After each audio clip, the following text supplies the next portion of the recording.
Hello there guys, PC Guy here, and we are going to go through the last several months in terms of, tech news and the general situation in tech.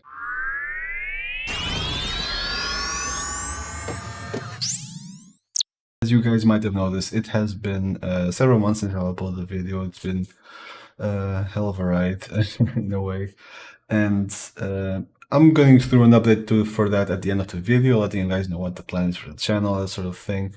It's definitely going to be a change of pace from now on from what we had beforehand, but let's start with the actual situation in tech and what's there interesting to talk about over the past 2 months that I have really not covered at all.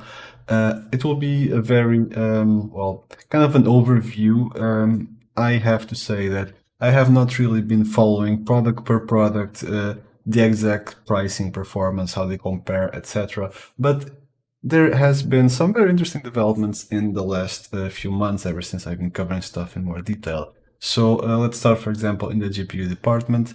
Uh, well, before that, actually, there is a bit of a more overarching issue with pretty much everything. It's more intense with GPUs and CPUs and some certain components, but overall, something worth mentioning is that there are very severe supply issues.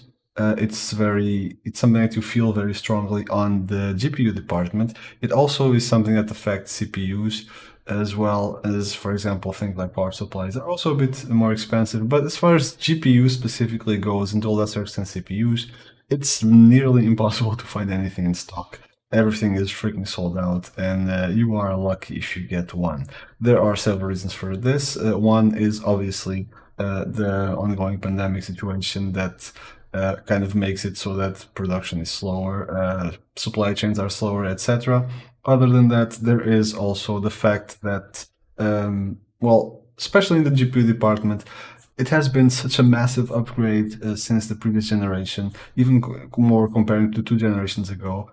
And considering that, as far as Nvidia goes, for example, which has been traditionally the top dog in this department, their 20 series was very underwhelming. So I'm thinking a lot of people were holding out for the 3000 series to actually upgrade their stuff.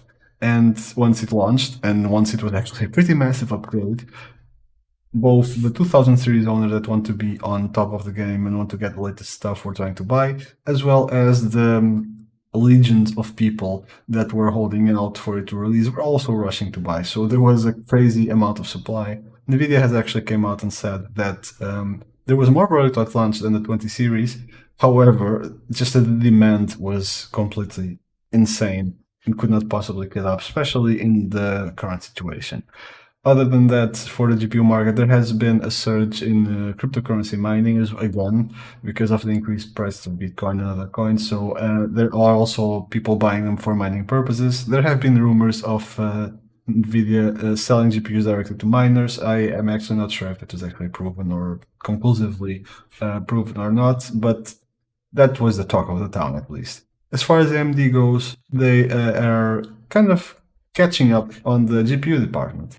For a very long time, AMD has been behind in terms of the performance of their products. They never really reached the top end. They were fighting for the lower and middle tier products. They were very competitive there in terms of price and performance, but they never really achieved what we normally call the high-end hardware, the 80 Ti, 80 level. They never were really there beforehand. Now, if they're 6800, 900, and 800 XT, they are actually fighting for the top dog crown there. Maybe not the extreme top dog compared, for example, to 3090, but at a mainstream consumer level for gaming, they are very much competitive. They are not at the same level as far as ray tracing goes.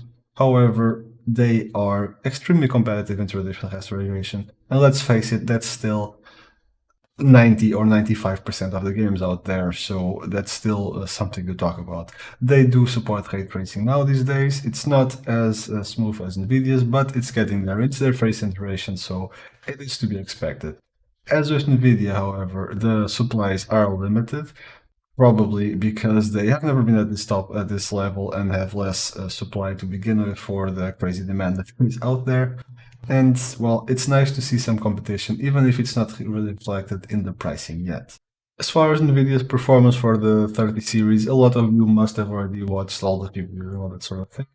My personal opinion is it's a massive upgrade, as I said, over the 20 series and obviously over the 10 series before it. The pricing is actually a pleasant surprise. I was expecting a lot worse in terms of pricing.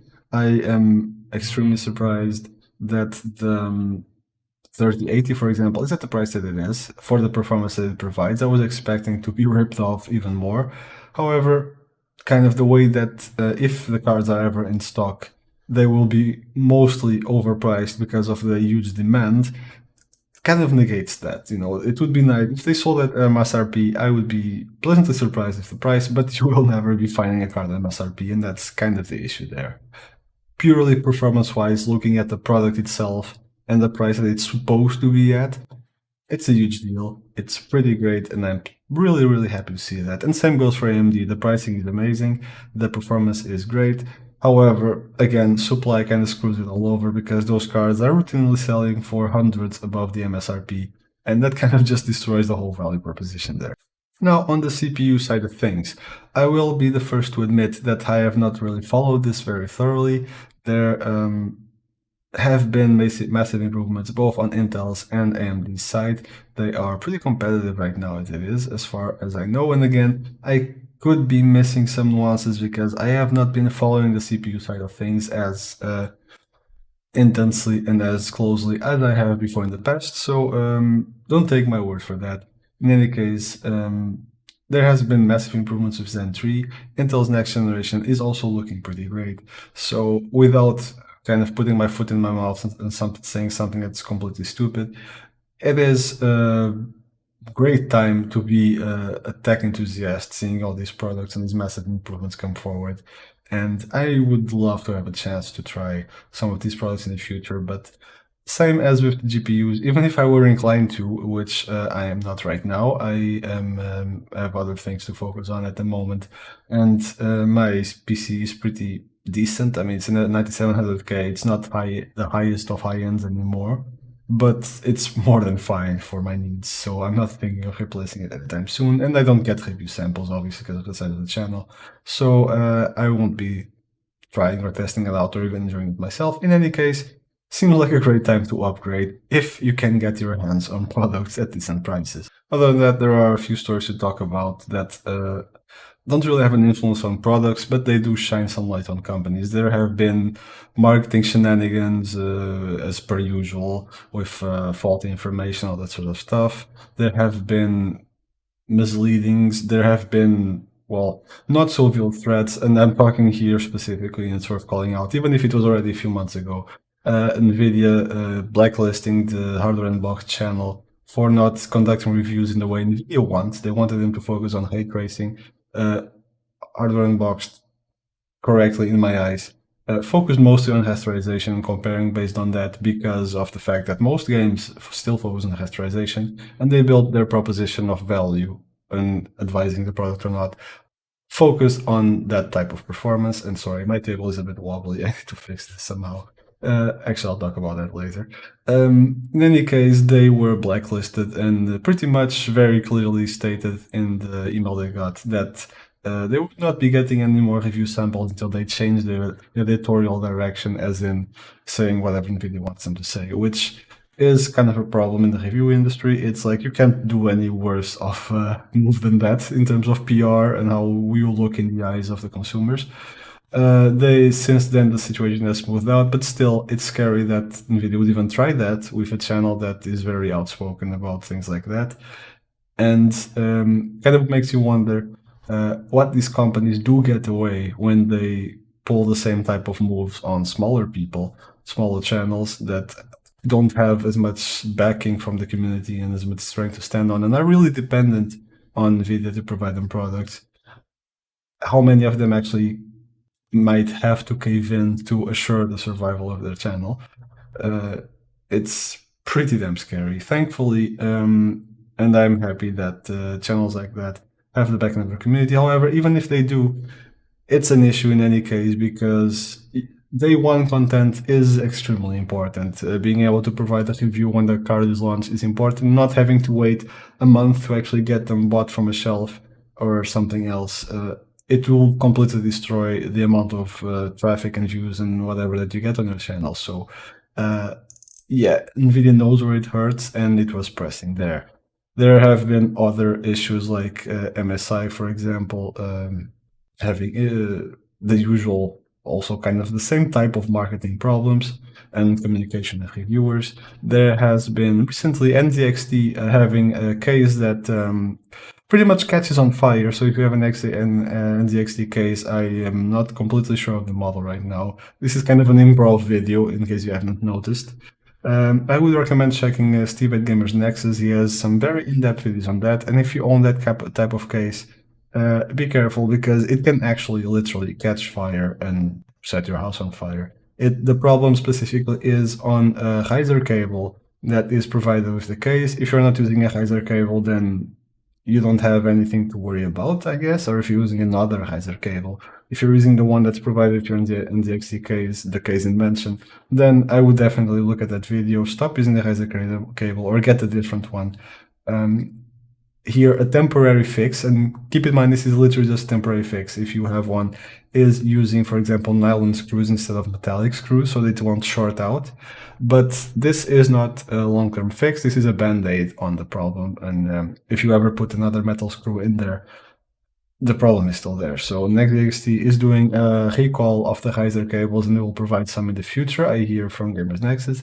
So there's that, but if you want a case like that, well, keep that in mind and be careful. Now we are coming to kind of more the channel update part of the video.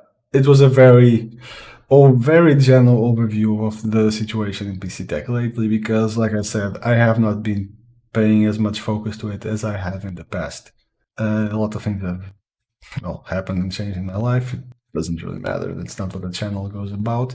In any case, as far as the channel goes, I still plan to continue the channel, but I will be putting a lot less time in putting content out. Does not mean that I care any less. It's just there are a lot more important things to focus on at the moment, a lot of things to sort out. And I feel like putting out 3 videos a week or 2 videos a week is very demanding in terms of time. Not just the time to make the videos, but the time to research in the background, find themes, run tests, all that sort of thing.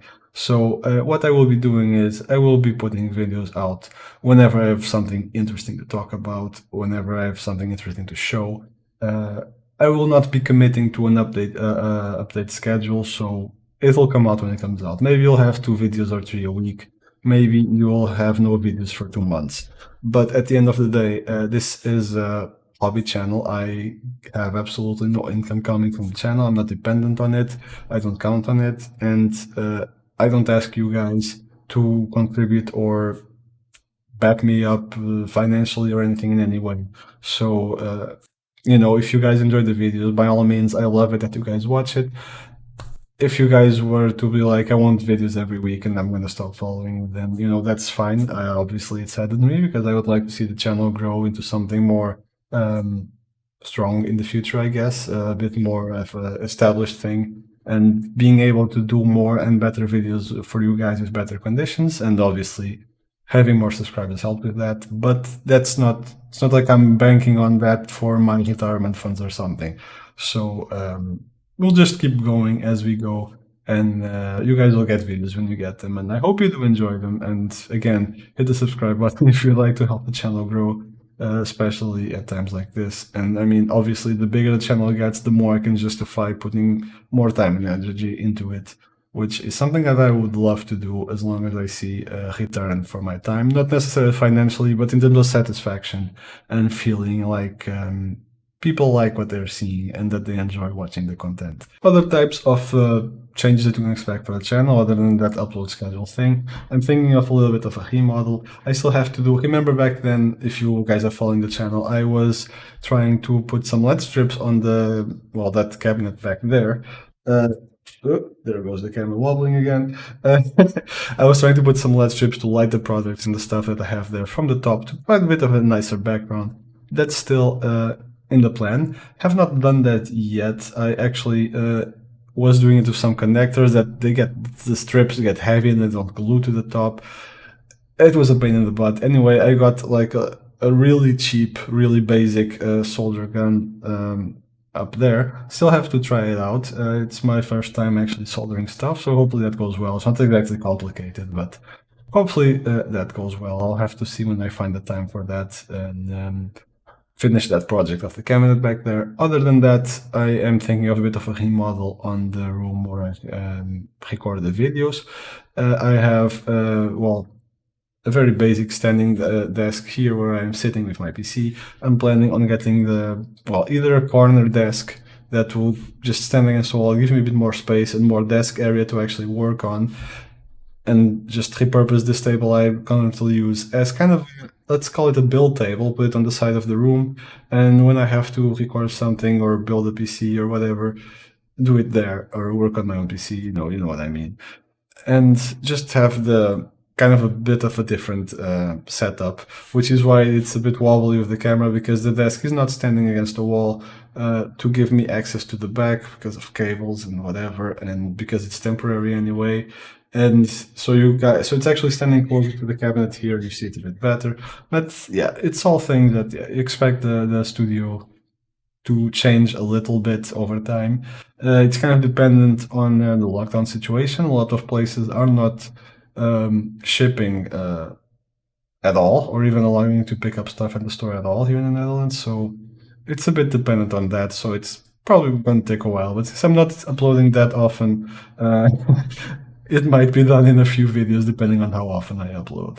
I would like to thank everyone that has kept watching my past videos while I was not uploading for the several months. The subscriber numbers, surprisingly, are still going up, slower than before, true, but they are somehow still going up. So I guess people are still enjoying and finding some use to the previous content I put in the past. As always, if you guys buy any of the stuff through the Amazon links that are in the past videos, it will help the channel immensely. It's something that I'm not really counting on, but it helps with upgrades. Like, for example, improving the lighting, getting a better camera that's not a webcam, which is what I'm using right now, which will allow me to, well, record better and all that sort of thing. But considering that not much stuff is being bought lately because everything's out of stock and I'm not really reviewing and putting links for new products, yeah, not really banking on it, but just pointing out, if you guys will watch one of my reviews and decide, oh, this is a product I want to buy, usually there's an Amazon link if you would like to help the channel grow in that way. As always, though, the best way you can help us is by dropping a comment on the video, liking it, and subscribing to the channel. That increases the channel visibility and helps us go further and faster in the future to get to the point where we can get more and better content for you guys. In any case, once again, sorry for the long silence. It will not be the same as it was before with the constant updates, like I said, but I will try to do a few videos more now and again. I still have some footage from some gameplay videos that I was playing like 5 months ago that I have not edited, so I might edit those when I have some time. There's a few products that I have to make a review on that I got in the meantime. Might make a small video on the whole soldering business, depending on how that goes and how handy it is because of, cord length and where am I going to work and all that sort of thing. So yeah, we'll have to see. I don't want to make this video any longer than it already is, so I'll talk to you guys in the next time. I'll do my best to do a video now and again, but once again, no promises on exact timelines, and I hope I'll see you guys in the channel in the future. Headache PC Guy here. Have fun in the meantime, and I'll see you next time.